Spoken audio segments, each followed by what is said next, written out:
প্রজেক্টটা দেখতে এরকম হবে। এটা এখানে কিন্তু সবচেয়ে জটিলতা ফেস করতে হবে। আমাদের এই পর্যন্ত করা হয়েছে, এই কলামটা এই পর্যায়ে একটা চেক দিলে এই ভুলগুলো কারেকশন করার একটা সময় থাকে। ফ্লোরটা কেন ঢালাই করে নিছি জানো? আসসালামু আলাইকুম, আমি ইঞ্জিনিয়ার মোকাম্মেল হক জামিল। আমি চলে আসছি আলিটেক মুক্তারকান্দি নারায়ণগঞ্জ। এখানে একটা ডুপ্লেক্সের কাজ চলতেছে। মেইন রোডটা হলো যে এই রোডটা, এটা একদম মুক্তারকান্দি কবরস্থানের পাশেই প্রজেক্টটা নারায়ণগঞ্জে।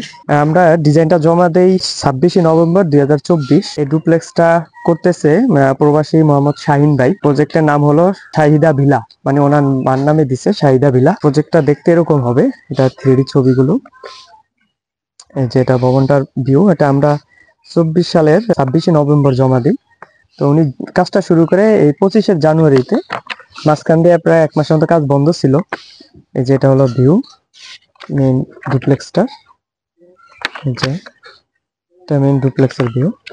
তো টোটালি আমরা নিচতলাতে 4টা বেডরুম, উপরে রাখা হয়েছে 4টা বেডরুম। উনি আপাতত এখন একতলা করবে, পরবর্তীতে উপরে করবে। তো এখন ছাদের কাজটা চলমান। এখান দিয়ে কিন্তু একটা সিঁড়ি হবে, এখানে যে ব্যানারে দেখাই দিই একটু আসুন। এই যে সিঁড়িটা এখনো করা হয়নি, আমাদের এই পর্যন্ত করা হয়েছে। এই কলামটা করে দেন এখানে একটা স্ল্যাব ঢালাই আছে, ঢালাই সহ যে এখানে আপনার এই সিঁড়িগুলো হবে। এখান দিয়ে একটু গার্ডেন হবে, তারপর সামনে দিয়ে জায়গাটা একটা গার্ডেন হবে। এগুলো কাজটা পরে করব, আগে ছাদটা ঢালাই দিয়ে আমি একটু উপরে গিয়ে আপনাদেরকে দেখাচ্ছি। ছাদের শাটারিং এর কাজ শুরু হয়েছে প্রায় 7-8 দিন হয়েছে। এখানে কিছু বাস ছোট আছে, বাট আসলে এই জিনিসটা করাটা ঠিক না। যেমন এই যে ওই জায়গাতেও যে 3-4টা ইটের উপরে বাঁশগুলো দেওয়া হয়েছে, মানে শর্ট বাঁশ। এটা একদমই অ্যাকসেপ্টেবল না। আমরা আগে ফ্লোরটা ঢালাই করে নিছি। ফ্লোরটা কেন ঢালাই করে নিছি যেন বাঁশগুলো নিচের দিকে দেবে না। বাঁশগুলো যদি ফ্লোরটা ঢালাই না হয় তাহলে এগুলো নিচের দিকে দেবে যায়। এজন্য ফ্লোরটা ঢালাই করে নিছি, রিস্ক জিনিসটা থেকে এড়ানোর জন্য। কিন্তু এখানে কিছু বাঁশ, ছোট বাঁশ, এগুলো ইউজ করা হয়েছে, বাট এটা রিস্ক থাকে। যদি সঠিক মতো দেওয়া হয় তাহলে সমস্যা হবে না, তবে এটা না দেওয়াটাই বেটার। হ্যাঁ, ইটের উপরে কোনো বাঁশ না উঠে দেওয়াটাই ভালো। তো আমাদের কন্ট্রাক্টর সাহেব খুব দক্ষতার সাথে সিঁড়িটা করছে।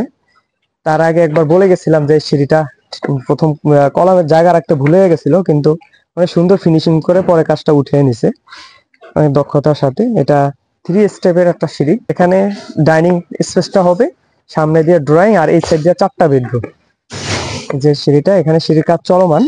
আমরা পরশুদিন ছাদ ঢালাই দিব। আজকে এসে মোটামুটি কারেকশন করা লাগছে, তো এগুলো কারেকশন করে দিছি। এখন নতুন করে আমরা এই যে এক্সট্রা গুলা বাদ দিতেছে। ইলেকট্রিক মিস্ত্রি ইলেকট্রিকের কাজটা করতেছে। এই যে এখানে কিন্তু সবচেয়ে জটিলতা ফেস করতে হবে। এখানে প্রচুর পাতা পড়ে গেছে, কলমের গোড়ায় যে ইয়েগুলো জমছে এগুলো সব কিন্তু উঠে ফেলতে হবে, একটা পাতাও থাকা যাবে না। এটা পানি দিয়ে ফ্রেশ করে ক্লিন করে পরবর্তীতে এটা ঢালাই উপযোগী করতে হবে।